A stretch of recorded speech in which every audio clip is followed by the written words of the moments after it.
দেখতে থাকুন বাংলা এগিয়ে।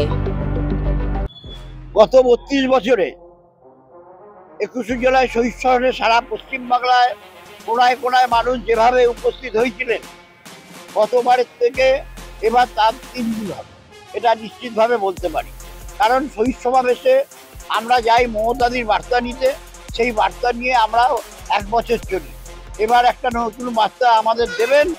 আগামী ২০২৬ সাল যে বিধানসভা নির্বাচন, যে দল তৃণমূল বাদ দিয়ে যে দল প্রতিদ্বন্দ্বিতা করবে, সবাই কিন্তু ওই থাকে না, পাথরে লেখা থাকবে, পাথর ক্ষয়ে যাবে, তৃণমূল কখনো ক্ষয়ে যাবে না, অন্তরে হৃদয়ে লেখা থাকবে।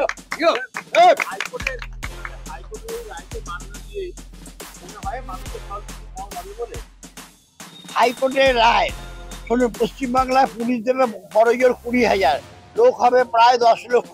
একটা লোকের পেছনে একটা লোক দিলে শৃঙ্খলা হয়, পুলিশ থাকলে শৃঙ্খলা থাকে। পুলিশ কত দেবে, কত লোককে সামলাবে? সবাই তো মিছিল মুখী যাবে, কেউ হয়তো বাইরে যেতে পারে, কেউ ডাইনে যেতে পারে। বিশৃঙ্খল হবে না, গাড়ি গাড়ির জায়গায় যাবে, মিছিল মিছিলের জায়গায় যাবে। হাইকোর্টের রায়কে আমরা সম্পূর্ণ মান্য করি। আমার ওয়ার্ড থেকে প্রায় ২০০ লোক। সমস্ত কর্মীরা মমতা ব্যানার্জি এবং অভিষেক বন্দ্যোপাধ্যায়ের বার্তার জন্য অপেক্ষা করছে।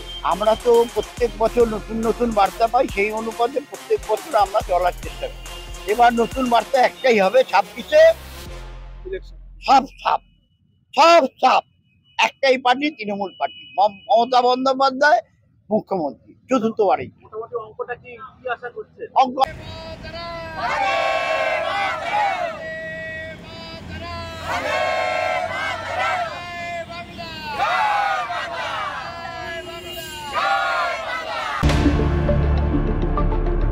দেখতে থাকুন বাংলা এগিয়ে।